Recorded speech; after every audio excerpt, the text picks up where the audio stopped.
वंदे मातरम। नमस्कार, जय श्री राम।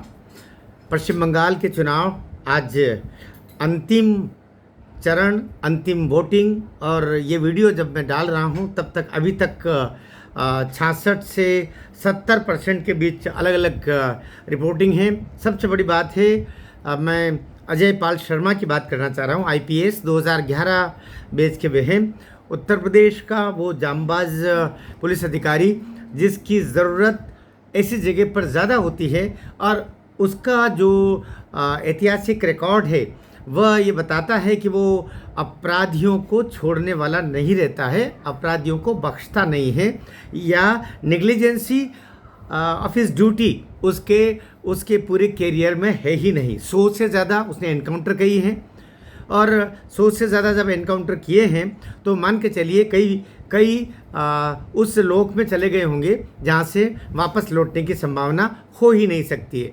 कि कैरोना करके जो जगह है जहाँ पर हिंदू लोगों की बस्ती पूरी खाली हो गई थी, वहाँ पर मुकीम काला जिसके नाम से वो पूरा कैराना थर्राता था, जिसके भय और आतंक के, उसकी गैंग के भय और आतंक के कारण से पूरा कैराना खाली हो गया था, उसको निपटाने वाला भी अजय पाल शर्मा IPS ही था। अभी वह पश्चिम बंगाल में जिस तरीके से काम कर रहे हैं और जिस तरीके से पूरी ममता बनर्जी की तथाकथित पूरी सल्तनत हिल गई है, क्योंकि सारा जो वहाँ का पुलिस तंत्र है, सुरक्षा तंत्र है, चुनाव का जो तंत्र है, वो जिस सुरक्षा के भरोसे बैठा हुआ है उसको अजय पाल गवर्न कर रहे हैं, उसको निर्देशित कर रहे हैं, देख रहे हैं। और इस बात से समझ लीजिए कि ममता की सरकार, अर्थात ममता बनर्जी की सरकार के जो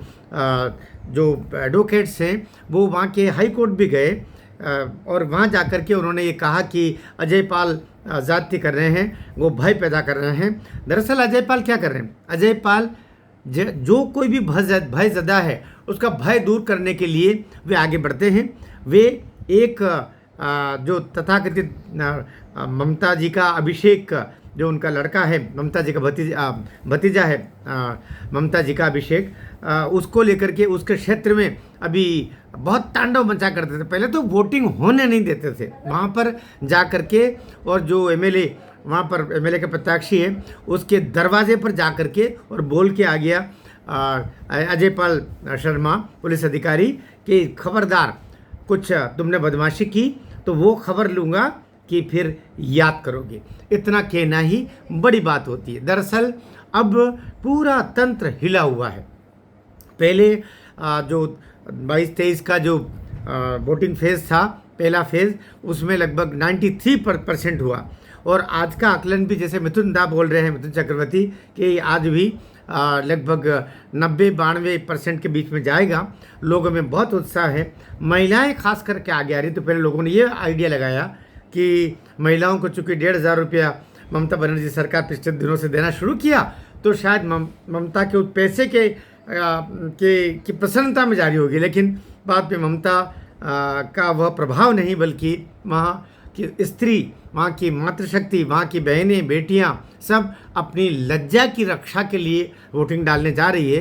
क्योंकि ममता के गुंडे, कहा जाता है कि वे अपने घरों पर उनको बुलाते हैं या फिर उठवा लेते हैं, और फिर बाद में उनका पूरा दोहन करके और उनकी दैहिक बर्बादी करके, और फिर वापस वो वहाँ से भगा देते हैं या जाके छुड़वा देते हैं। पुलिस में शिकायत करने जाते हैं तो पुलिस भी कही जाती है कि वो ममता के ही गुंडों का ही काम करती है, पुलिस खुद गुंडे के रूप में काम करती है। ऐसी अवस्था में जनता जाए तो कहाँ जाए। इसलिए ये जो मातृशक्ति महिलाएं निकल के आई है वोट करने, ये मान के चलिए वो जो एक चिकित्सक, प्रशिक्षु चिकित्सक जिसको मार दिया गया बेरहमी से, और फिर पूरे पश्चिम बंगाल में ही नहीं पूरे देश में आक्रोश फैला था, ये सारा आक्रोश इकट्ठा होकर के और अभी मातृशक्ति के रूप में निकल रहा है।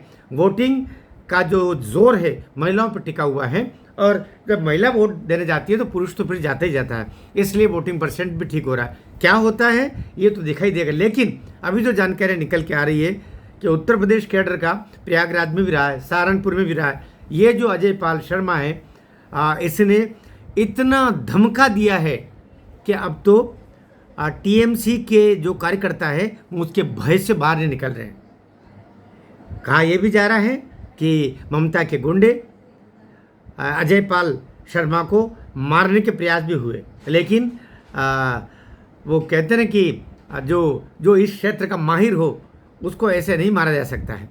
तो ईश्वर उसको बचाए, और चुनाव आयोग का वो काम कर रहे हैं, और पूरे देश की जनता की शुभकामना उनके साथ में है।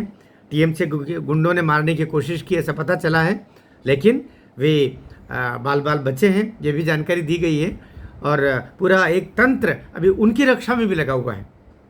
बहुत बिंदास अधिकारी है और वे अभी सुरक्षित है, ये भी जानकारी प्राप्त हुई है। और मैं ये चाहूँगा कि आज जितने भी वेस्ट बंगाल के लोग अभी घरों में बैठे हुए हैं, वे भी बाहर निकले और अपने मताधिकार का प्रयोग करें, जो उनका सबसे बड़ा अधिकार है। भारत माता की जय।